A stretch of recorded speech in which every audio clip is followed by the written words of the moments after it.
Hello everyone, welcome to my channel. मैंने इसका नाम बायोमार्वल्स रखा है, ऑलरेडी आप लोगों को पता लग गया होगा and I hope you like the name. Okay, and I have already discussed about oxidative phosphorylation a little in the last class. Already हम कुछ बातें कर चुके हैं जहां पे मैंने आपको जो basic principle, basic fundamentals oxidative phosphorylation के बारे में मैंने ऑलरेडी बताया था। As I already stated, the name it consist of two different words. एक पार्ट है आपका oxidative, other part is your phosphorylation. तो बोलने का मतलब ये है कि ऑक्सीडेटिव का मतलब ये था कि NADH2 एंड FADH2 जो ग्लाइकोलाइसिस एंड क्रेब्स साइकिल में आपको मिलता है, you are going to oxidize them, मतलब वो लोग इलेक्ट्रॉन लूज करेंगे। The electrons they will funnel into the electron transport system, वहां पे जाएगा। Electron transport system which is a series of electron carriers in the increasing order of reduction potential, वो electrons को carry करता हुआ कहां लेके जाएगा? Finally the final electron acceptor जो आपका क्या था? ऑक्सीजन है। आप जानते हो इस चीज को। And when the oxygen accepts the electron, oxygen reduce होके वाटर बन जाता है एंड इलेक्ट्रॉन्स जब वो मूव कर रहे होते हैं वो लोग क्या रिलीज करते हैं? आपका free energy. I already mentioned about that, delta G, right? वो फ्री एनर्जी रिलीज करता है एंड उस फ्री एनर्जी को यूज किया जाता है to establish a proton gradient. जिस प्रोटॉन ग्रेडियंट का एनर्जी से हमें क्या मिलता है?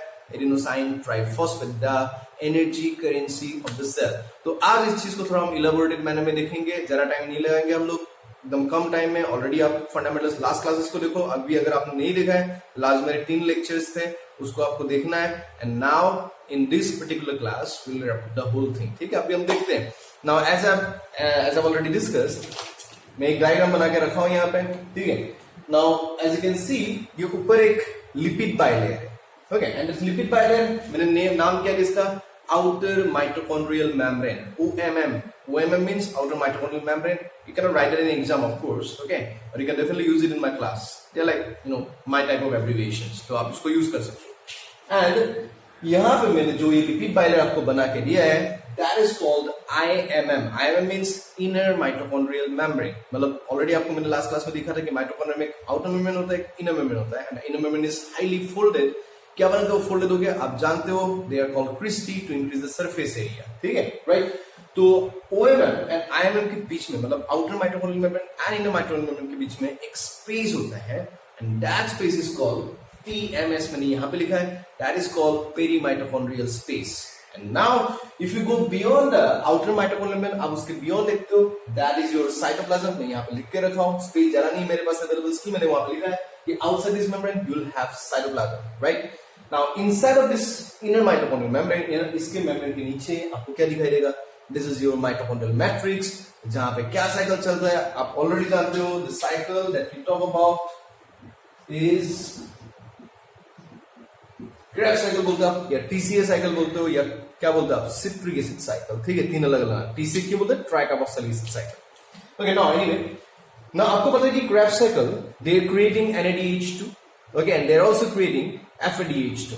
ठीक है, एंड जैसा मैंने आपको ऑलरेडी बोला था लास्ट क्लास रेस्पिरासोम्स के बारे में, इफ यू रिमेंबर, मैंने बोला कि रेस्पिरासोम्स या respiratory enzyme complexes, okay, which are clustered into respirasomes in the inner mitochondrial membrane, वो कुछ और नहीं, there are some transmembrane proteins and I have mentioned there are 4 like complexes which are involved in the ETS, and एक last complex था which is capable of producing adenosine triphosphate। ठीक है, तो जो ये पहला 4 complex है, as you can see, this is your complex 1, this is your complex 2, this is your complex 3, and this is your complex 4, and the last one, as you already know it, this is your complex 5, right? तो मैंने बोला था कि पहला वाला complex, this is NADH2 यूबिक्विनोन reductase और dehydrogenase, आप last class में देखना वहां पे है। एंड इसको मैंने नाम दिया था क्या? Succinate dehydrogenase. And that enzyme, this particular complex 2 और this enzyme also participates in the Krebs cycle. आप जानते हो जिसमें सक्सिनेट टू फ्यूमरेट बनता है, मतलब succinate get oxidized into, succinate oxidize होकर क्या बनाता है? फ्यूमरेट बनाता है। वो रिएक्शन ये आपका कॉम्प्लेक्स 2 परफॉर्म करता है। देन कॉम्प्लेक्स 2 को मैंने नाम दिया था cytochrome C reductase and complex 4 मैंने बोला था साइटोक्रोम C ऑक्सीडेज। ठीक है, आज हम देखेंगे क्यों बोलते हैं। एंड देन लास्ट जो कॉम्प्लेक्स था उसको हम बोलते थे F0 F1 ATP सिंथेज या F0 F1 ATPase। You can not call it synthetase, it will be very very dangerous. ठीक है, क्यों? आगे हम देखेंगे। ठीक है, लेट्स सी। तो ये जो पहला कॉम्प्लेक्स है, already mention, is called NADH2 यूबिक्विनोन reductase और डिहाइड्रोजनेस। व्हाई? बिकॉज ये इलेक्ट्रॉन किससे लेता है? NADH2 से लेता है। लेट्स सी। तो इस कॉम्प्लेक्स में NADH2 अपना इलेक्ट्रॉन छोड़ देगा and it will become NAD+.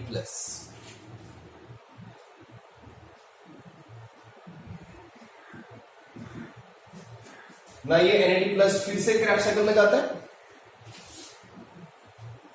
Krebs cycle फिर से क्या बना के देता है, NADH2 बना के वापस भेज देता है. दिस कीप्स गोइंग ऑन, ये साइकिल चलता रहता है.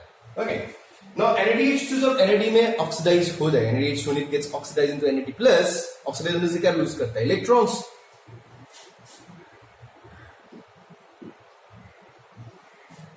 अब इलेक्ट्रॉन पहली बार कौन लेगा, FML ले लेगा, फ्लोरीन मोनोन्यूक्लियोटाइड. आपको मैंने बोला था कोएंजाइम्स एंड कोफैक्टर्स क्लास में देखो. फिर FML से कहां चला जाएगा आपका, आयरन सल्फर के पास. ठीक है, तो यहां पे मैं इसको छोड़ रहा हूं, अभी उसमें हम आएंगे वापस. ठीक है, मैं कॉम्प्लेक्स 2 में जा रहा हूं. तो कॉम्प्लेक्स 1 में हमने देखा NADH2 it gets oxidized into NAD+. Okay, and जो इलेक्ट्रॉन निकल रहे थे उस इलेक्ट्रॉन को पहले कौन एक्सेप्ट करता है, FMN एक्सेप्ट करता है, देन आयरन सल्फर एक्सेप्ट करता है. क्यों, क्योंकि NADH2 से ज्यादा रिडक्शन पोटेंशियल FMN का, FMN से ज्यादा रिडक्शन पोटेंशियल आयरन सल्फर का होता है, इलेक्ट्रॉन लेने का कैपेसिटी. मैं आपको ऑलरेडी बोल चुका हूं. ना अगर आप कॉम्प्लेक्स 2 को देखते हो, let's see, as I already told you, complex 2 कौन सा रिएक्शन परफॉर्म करता है, क्रैब साइकिल में सक्सिनेट को फ्यूमरेट में ऑक्सीडाइज करता है. ठीक है, लेट्स सी.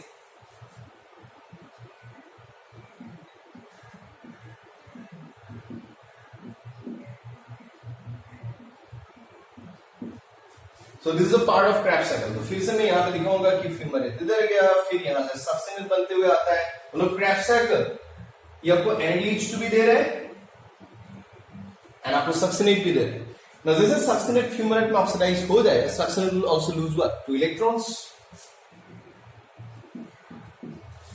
अब कॉम्प्लेक्स 2 में ये 2 इलेक्ट्रॉन पहला बार कौन एक्सेप्ट करता है, FAD, एंड फिर कौन एक्सेप्ट करता है, iron sulphur, just like in the complex 1. क्यों, क्योंकि FAD का रिडक्शन पोटेंशियल सक्सिनेट से ज्यादा है एंड FAS का, आयरन सल्फर का रिडक्शन पोटेंशियल FAD से ज्यादा है. ठीक है, this is the sequence of increasing reduction potential. That's the game basically. Okay, now देखो कॉम्प्लेक्स 1 में भी इलेक्ट्रॉन पहुंच चुका है FES के पास, कॉम्प्लेक्स 2 में भी FES जो आयरन सल्फर प्रोटीन है उसके पास इलेक्ट्रॉन पहुंच चुके हैं. नाउ बोथ कॉम्प्लेक्स 1 और कॉम्प्लेक्स 2 से इलेक्ट्रॉन को पहुंचना है कॉम्प्लेक्स 3 में. Now how they will reach the complex 3, मैं ऑलरेडी आपको लास्ट क्लास में बता चुका हूं कि कॉम्प्लेक्स 1 एंड कॉम्प्लेक्स 2 एंड जो कॉम्प्लेक्स 3 है उनके बीच में डिस्टेंस काफी ज्यादा होता है and you need a mobile electron carrier here. आपको एक मोबाइल इलेक्ट्रॉन कैरियर की जरूरत पड़ता है जो लिपिड बाइलर, ये जो लिपिड बाइलर है उसमें डिफ्यूज होता हुआ आगे चलता है. ठीक है, ना यहां पे कौन आएगा, देखते हैं.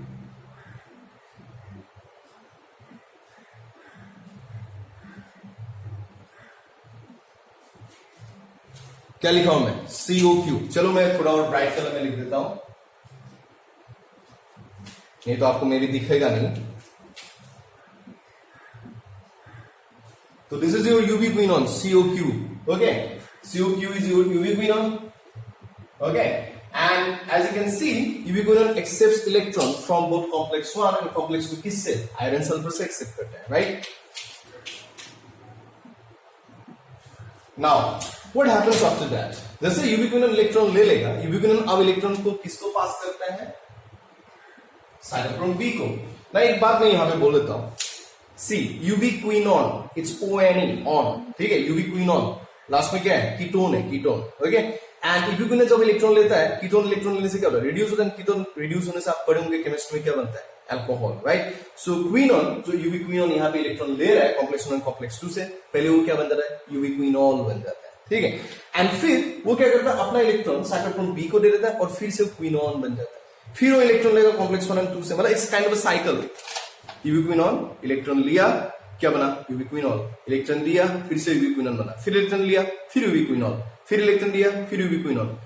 मतलब इलेक्ट्रॉन लेने से वो UV क्विनॉल बन जाता है, इलेक्ट्रॉन देने से फिर से UV क्विनॉल बन जाता है. So it's we call that as Q cycle. तो आपके सिलेबस में इतना कुछ नहीं है Q साइकिल के बारे में, so I will discuss much about it. ठीक है, but you have to know that UV quinol can change into UV quinol and UV quinol फिर से आपका क्या हो सकता है, ऑक्सीडाइज हो सकता है into UV quinol.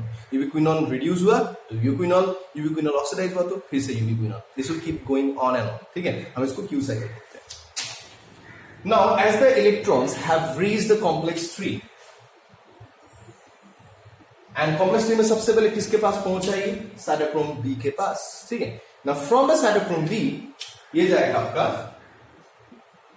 Cytochrome C1 के पास रिडक्शन पोटेंशियल इंक्रीज होता है, देन फिर से वो आयरन सल्फर के पास जाएगा, ठीक है। तो ये जो आयरन सल्फर है कॉम्प्लेक्स 3 में, ठीक है, अब इसको इलेक्ट्रॉन भेजना है कॉम्प्लेक्स 4 में, but as I already told you, यहां पे भी एक प्रॉब्लम क्या है कि कॉम्प्लेक्स 3 से कॉम्प्लेक्स 4 में इलेक्ट्रॉन जाने के लिए बहुत प्रॉब्लम ये है कि कॉम्प्लेक्स 10 कॉम्प्लेक्स 4 में काफी डिस्टेंस है, तो इलेक्ट्रॉन डायरेक्टली नहीं जा सकता, you need another electron carrier here, ठीक है। जैसे यहाँ पे हमें यूबिक्विनोन की जरूरत था, कोएंजाइम Q, वहां पे भी हमें क्या चाहिए, एक नया मोबाइल इलेक्ट्रॉन कैरियर जिसका नाम है साइटोक्रोम C। लेट्स सी क्या होता है। तो अब आयरन सल्फर से इलेक्ट्रॉन पहुंच जाता है आपका किसमें, साइटोक्रोम C के पास। अब दिस साइटोक्रोम C जो है, साइटोक्रोम C यहां पे क्या हो रहा है, because it is taking electron from complex 3, cytochrome C electron अगर ले रहा है तो साइटोक्रोम C रिड्यूस हो रहा है, ठीक है। तो बेसिकली कॉम्प्लेक्स 3 साइटोक्रोम C को क्या करता है, रिड्यूस करता है, इसका नाम क्या है, cytochrome C reductase. I told you cytochrome BC1 complex ही बोलते हैं, हम इसको साइटोक्रोम C रिडक्टेज ही बोल सकते हैं कॉम्प्लेक्स 3 को। Why reductase, because it reduces the cytochrome C, ठीक है, which is another mobile electron carrier. Now cytochrome C फिर क्या करेगा, इलेक्ट्रॉन को कॉम्प्लेक्स 4 को ले लेगा, किसको लेगा पहले, हिम A को, ठीक है, एंड हिम A जो कॉपर A सेंटर है, ठीक है, वो किसको ले लेगा, हिम A3 को जो कॉपर B सेंटर है, ठीक है।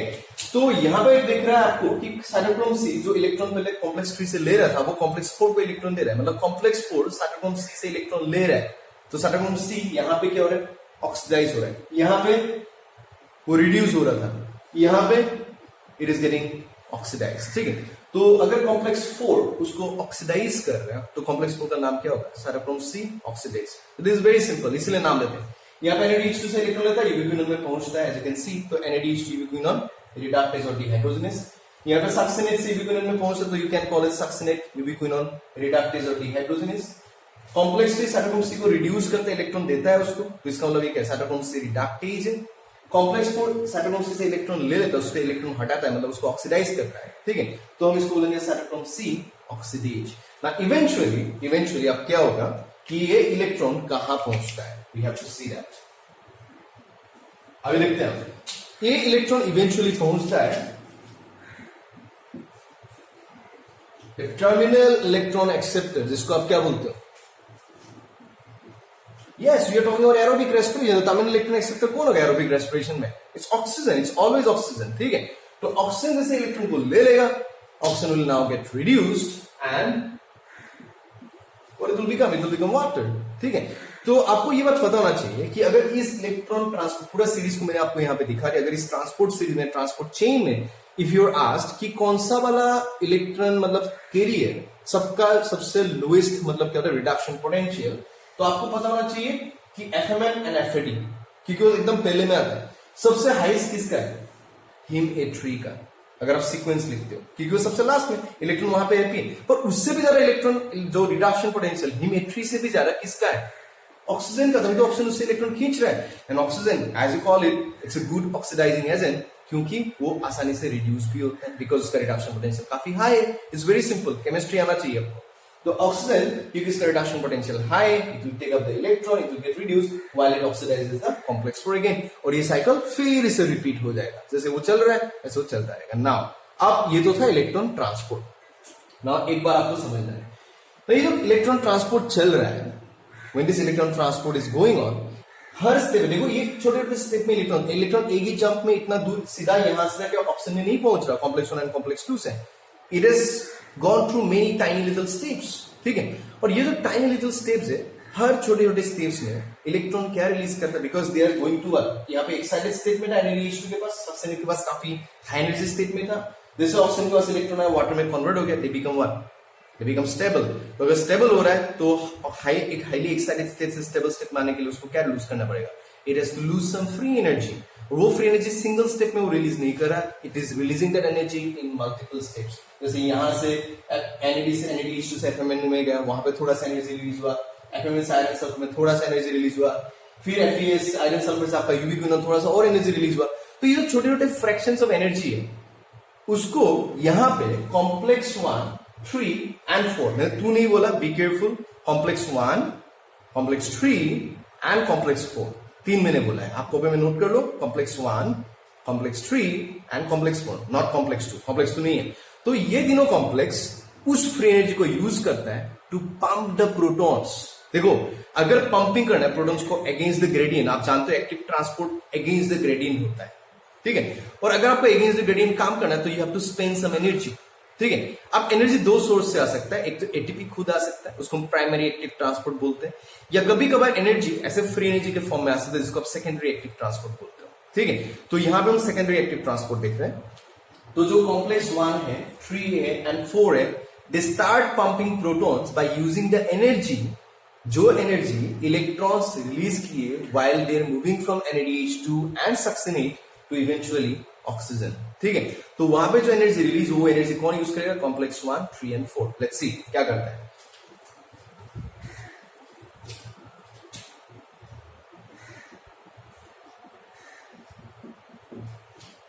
ये मैथमेटिकल कैलकुलेशन से लोगों को पता लगा कि complex 1 approximately pumps 4 protons inside. मतलब मैट्रिक्स है, ये तो मैट्रिक्स था, माइटोकॉन्ड्रियल मैट्रिक्स, और ये क्या था? पेरीमाइटोकॉन्ड्रियल स्पेस, ठीक है. As you can see the levelling, ये पेरीमाइटोकॉन्ड्रियल स्पेस है और ये पार्ट मैट्रिक्स था. तो कॉम्प्लेक्स 1 मैट्रिक्स से पेरीमाइटोकॉन्ड्रियल स्पेस में for every pair of like electron, for every NADH2 molecule, वो 4 प्रोटॉन को अंदर पंप करता है, ठीक है. 4 प्रोटॉन को इधर से PMS में लेके आ रहा है, फोर्सफुली पंपिंग कर रहा है. कॉम्प्लेक्स 3 ये भी 4 प्रोटॉन को पंप करता है. तो यहां से भी 4 प्रोटॉन आएगा, वहां से भी 4 प्रोटॉन. एंड जो कॉम्प्लेक्स 4 है, ये 2 प्रोटॉन पंप करता है. तो टेक्निकली अगर ये कॉम्प्लेक्स 1, 2, 3, 4 एक साथ रन करता है, ठीक है, तो एक NADH2 एक सक्सिनेट को अगर यूज करते हो लोग, ऑक्सीडाइज करते हैं, ठीक है, तो उस इलेक्ट्रॉन ट्रांसपोर्ट चेन के लिए नियर अबाउट 4 यहां पे, 4 यहां पे, 2 वहां पे, नियर अबाउट 10 प्रोटॉन्स अंदर आ जाते हैं. किसके अंदर? पेरीमाइटोकॉन्ड्रियल स्पेस के अंदर. ये वैल्यूज हमें कहां से मिला? 4, 4, 2 वाला ये वैल्यू मिला एक्सपेरिमेंटल कैलकुलेशन से, उसको मैं यहाँ पे डिस्कस नहीं कर रहा हूं, ठीक है. ये जस्ट वैल्यूज है और कुछ नहीं. बट एनीवे, मैटर नहीं करता कितना 10 प्रोटॉन आ रहा है, 100 प्रोटॉन आ रहा है, 1000 प्रोटॉन आ रहा है, इट डजंट मैटर. ये तो आपको पता लग गया होगा कि प्रोटॉन माइटोकॉन्ड्रियल मैट्रिक्स से पेरीमाइटोकॉन्ड्रियल स्पेस में एंटर करता है. और जैसे प्रोटॉन यहाँ पे एंटर करेगा, प्रोटॉन का कॉन्सेंट्रेशन पेरीमाइटोकॉन्ड्रियल स्पेस में क्या होगा? इंक्रीज करेगा, ठीक है. तो यहाँ पे क्या बन जाएगा? प्रोटॉन ज्यादा मतलब क्या? मोर एसिडिटी, ठीक है. तो लो pH आ जाएंगे, या क्या बनेंगे इधर? Yes, you'll get the proton gradient now. वही मैंने वहां पे लिखा है, you'll have the proton gradient. तो यहां पे proton gradient बन चुका है, ठीक है, जिसको आप क्या भी बोल सकते हो? प्रोटॉन मोटिव फोर्स या PMF. Why PMF?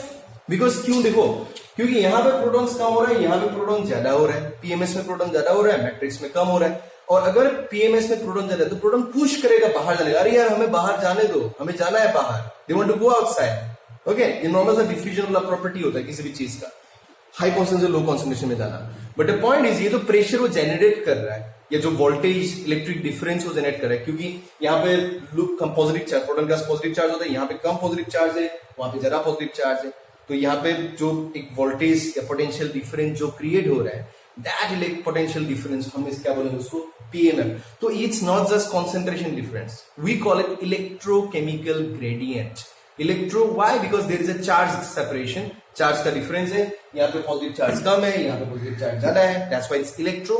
And why chemical? क्योंकि कॉन्सेंट्रेशन का भी डिफरेंस है. यहाँ पे प्रोटॉन ज्यादा, एसिड ज्यादा, एसिडिक कंडीशन है, यहाँ पे प्रोटॉन कम, तो यहाँ पे क्या होगा? Alkaline condition. तो मैं यहाँ पे लिख भी देता हूं आपको.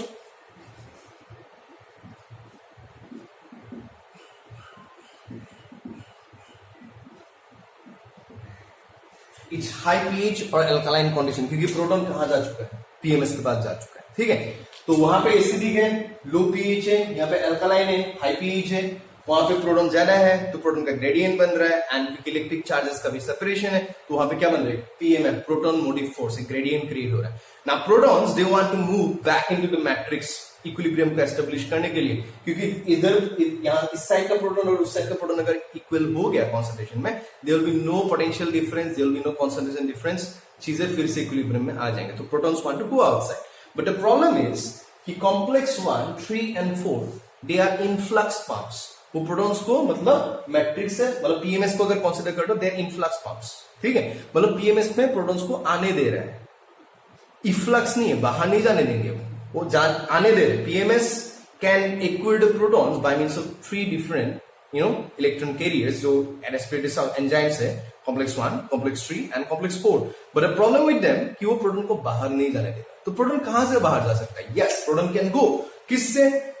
यहां पे आपका जो F0 प्रोटॉन F0 F1 जो पार्टिकल्स होते हैं, ऑक्सीजोन्स, एलिमेंट्री पार्टिकल्स आप उसको बोलते हो, ऑक्सीजोन्स बोलते हो, ठीक है। तो ये जो पार्टिकल्स होते हैं वो पार्टिकल्स बेसिकली उसका F0 वाला जो पार्ट है ना, इट्स अ ट्रांसमेम्ब्रेन प्रोटीन, वो इनर माइटोकॉन्ड्रियल मेम्ब्रेन के अंदर घुसा होता है। It is embedded inside the inner mitochondrial membrane as you can see, and that F0 is nothing but it's a proton channel. I already told you it's a proton channel, मतलब proton वहां से along the gradient move कर सकते हैं। यहाँ पे against the gradient move कर रहे थे पंपिंग का, पर यहाँ पे अलोंग द ग्रेडियंट। अब जैसे प्रोटॉन यहाँ पे अलोंग द ग्रेडियंट आ गया, लेट्स सी व्हाट हैपेंस।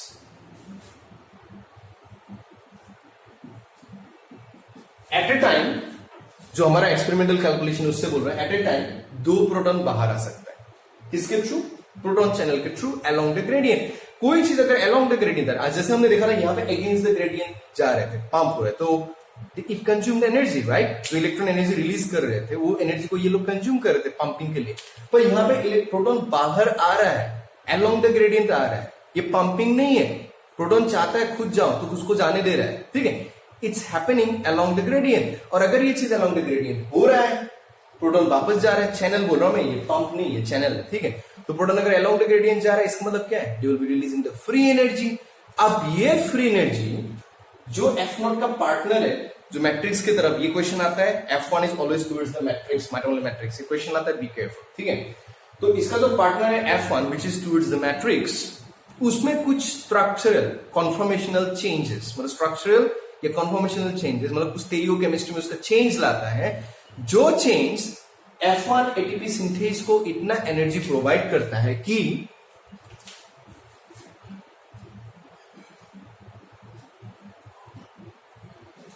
वो एडिनोसाइन डाइफॉस्फेट को फॉस्फोराइलेट कर पाए और क्या बनाए?